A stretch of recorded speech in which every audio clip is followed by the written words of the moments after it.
The observatory keys. The first time I noticed the telescope was pointing the wrong way, the city had just switched on.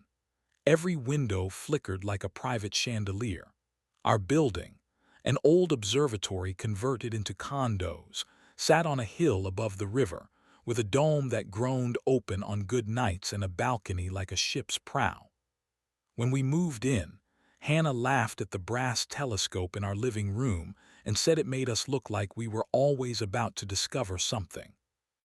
I didn't tell her I already felt discovered by the way she touched my wrist when she wanted my attention, or the way her voice went warm at the edges when she asked how my day had been. I'm a photojournalist. My life is angles, timing, and the belief that light tells the truth eventually. Hannah sells houses and convictions. She can walk into dust and make people see nurseries. The telescope belonged to the conversation piece, leave it with the unit, he'd said, and I had pointed it south on the first night, toward the river and the ironwork bridge. A week later, I found it aimed northeast, across the valley, at the cluster of glass towers where developers counted blessings and profits. I thought I'd done it in my sleep. I rotated it back, wiped my prints from the brass with a dishcloth like I was hiding from history and didn't tell anyone. Some truths arrive shy. 2 days later, a manila envelope leaned against our door, unaddressed but unmistakably meant. It had been rained on and dried, the way a secret goes through weather. Inside, 3 glossy prints, each the size of my palm. The observatory balcony in the first, ours from street level. In the second, a closer shot of Hannah standing near the telescope with her phone lifted, hair caught up, a smile playing just for herself. The third was the one that replaced coffee with electricity. A reflection captured in the arc of our sliding door, Hannah's face in profile, and a man beyond, his hand a foggy imprint on the glass. The angle said he was inside. The timestamp said yesterday at 1:12 p.m. I'd been across town photographing a councilman, insisting a pothole ribbon cutting wasn't a metaphor. I sat on our velvet bench with the photos spread out like tarot. My chest performed a stupid drumline. The door buzzer cheered bright and pointless in the kitchen. When I pressed talk, a woman's voice rose clean through the grill. "Delivery for Marco," she said. "No one calls me Marco except my grandmother and the barista with the sleeve tattoos who flirts with the world for sport." I buzzed her in anyway, curiosity walking me by the hand. She stepped out of the elevator carrying a pizza box that said Athena's in teal font. Her hair was damp from drizzle and pulled into something that pretended not to be a style. The trench coat belted at her waist wasn't trying to be dramatic, but it was. She wasn't the barista. She looked like someone who could fold paper into cranes and decisions. "Athena," I said, because sometimes my mouth confuses sarcasm with bravery. "Mara," she corrected, offering the box like an altar. "And it's not pizza." A corner of her mouth tugged upward. "Please open it before you decide not to trust me." Inside, instead of mozzarella, a coil of black cable, a tiny camera with adhesive foam on its back, and a neat printed diagram. My name again in block letters. "I'm going to sound insane for 20 seconds, Mara said, hands visible at her sides. "Hold your questions until after for both our dignity. I work for a developer named Coleman, tall, charming, frightful socks. He's on your wife's client list. He's also my boss.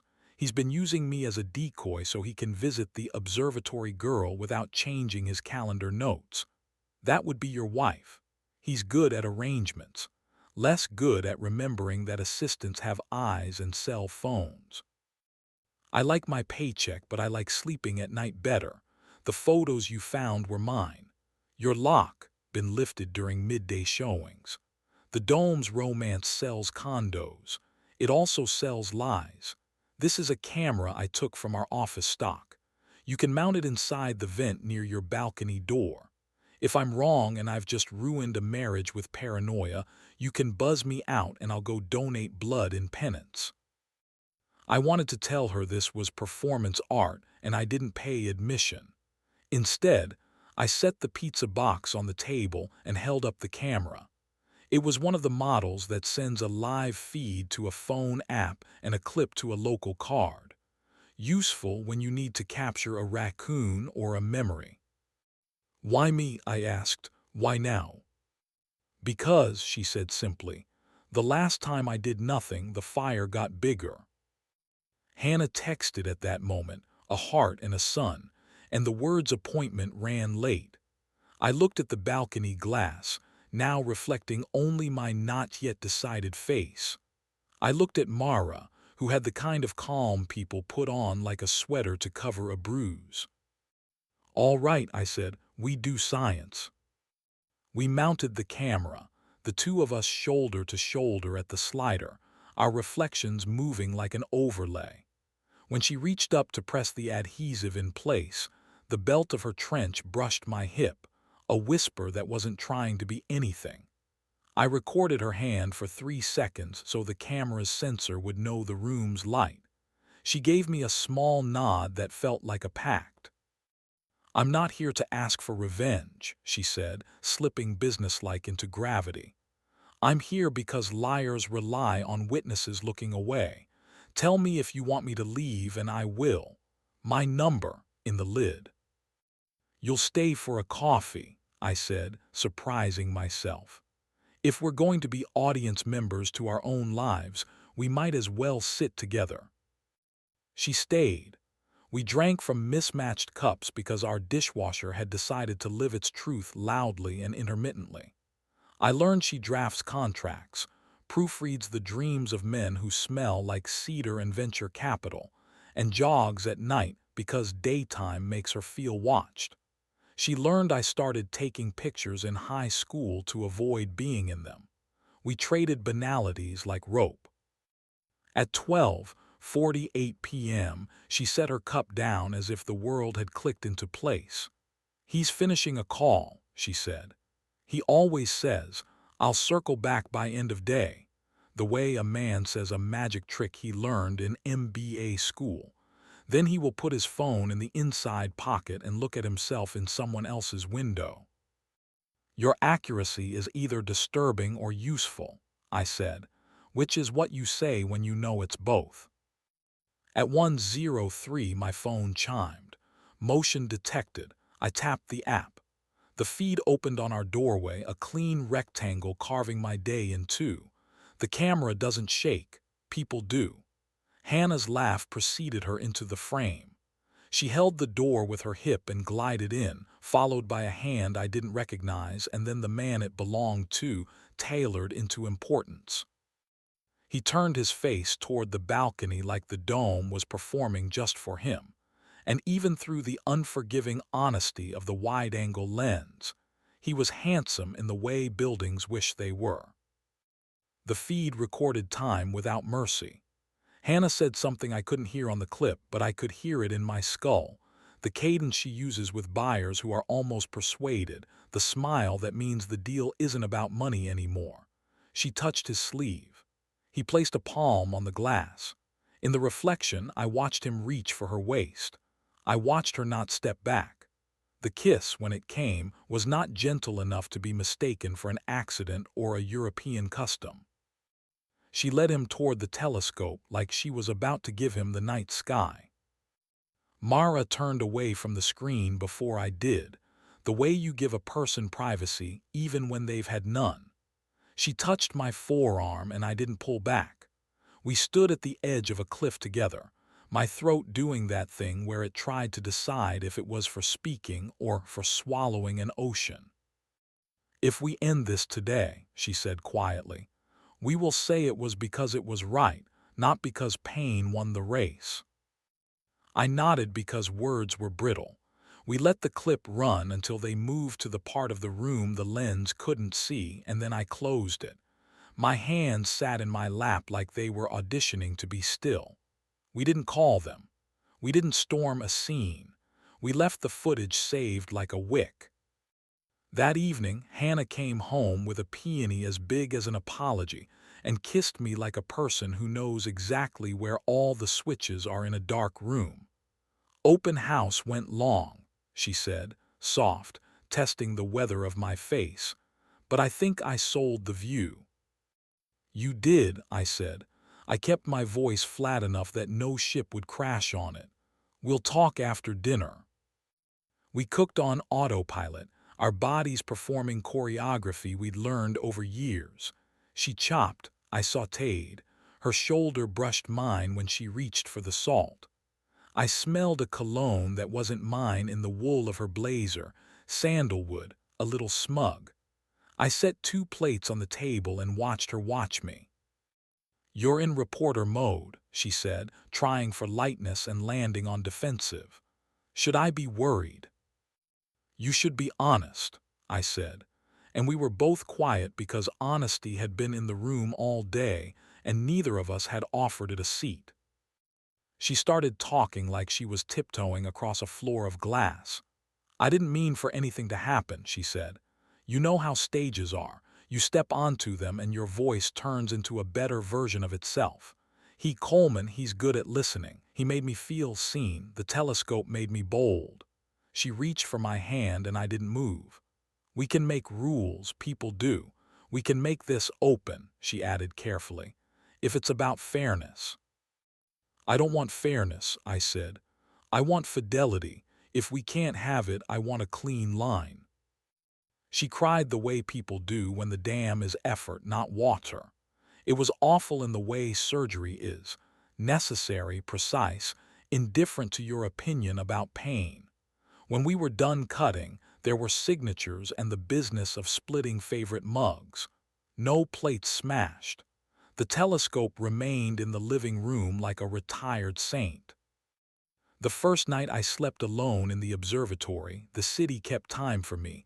Sirens, laughter, a woman's rooftop radio somewhere spinning out a summer song like a dare. At 11:32 my phone pulsed once. "Mara, are you awake?" "Yes," I wrote, truthfully and for once without dread. "I have something to show you," she replied.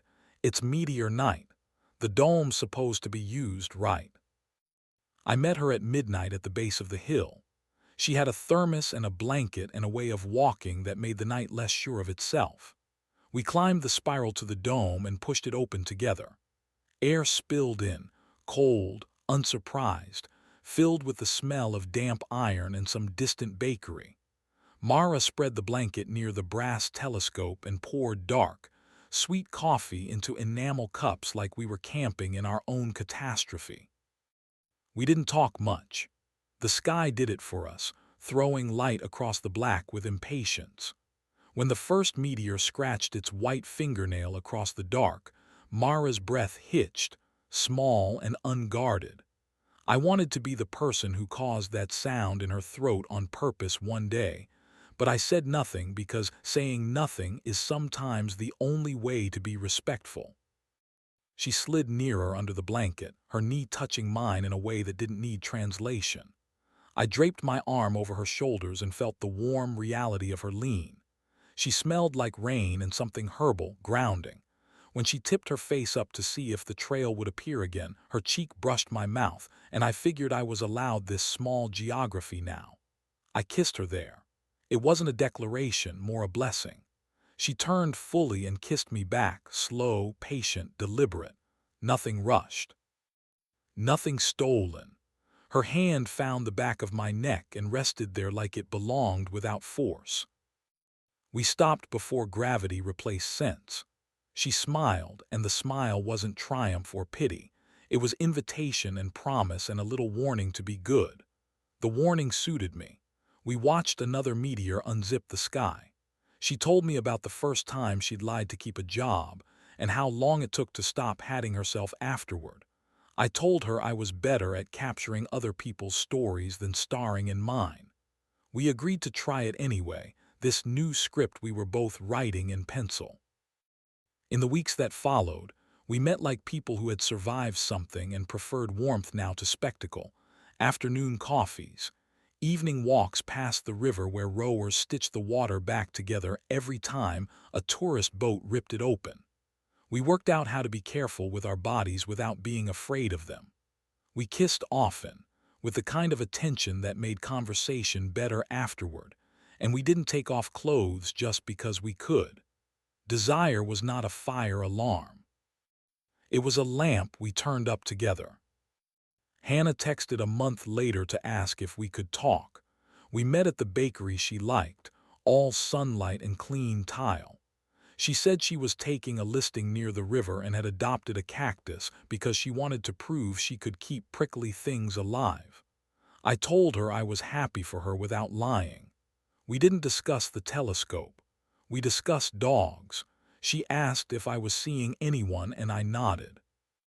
She looked relieved, the way people do when the story moves forward and doesn't require them to keep running backward for props. Mara came by that night with a sack of oranges and a grin like a summer thunderhead. We made drinks together, her squeezing citrus with both hands, me pressing mint against the glass with a wooden spoon. When the ice cracked under the pour, she laughed and leaned into me. I held her while we watched the city breathe. She traced circles over my shirt with one fingertip, a slow constellation mapping. It wasn't explicit. It was everything I'd been saving. "I don't want to be a rebound," she said quietly, and I heard the old scar tissue in the carefulness. "You're not a rebound," I said. "You're a choice, so am I." We went out onto the balcony and let the night do what it does. Remind you that you're small and alive and untidy. Down in the street, a couple argued wonderfully, their hands emphatic, their laughter hot on the heels of their rage. In the tower across the valley, offices blinked off in sequence like a polite good night. The dome above us creaked as it settled. I kissed her again, slow, and she returned it with the soft insistence of a person who knows her worth now and won't sell it at a discount. We stood there until the city had said what it needed to say. Then we went back inside and turned off the living room light. The telescope caught our reflection in the glass, two figures close, one hand falling to the other's waist, a careful promise, not a theft. I pulled the blinds half down, not because I was afraid, but because privacy can be holy when it's honest.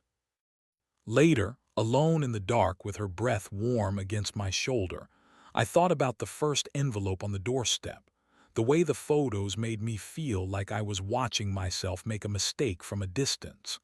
I thought about how we all want a vantage point that saves us from surprise.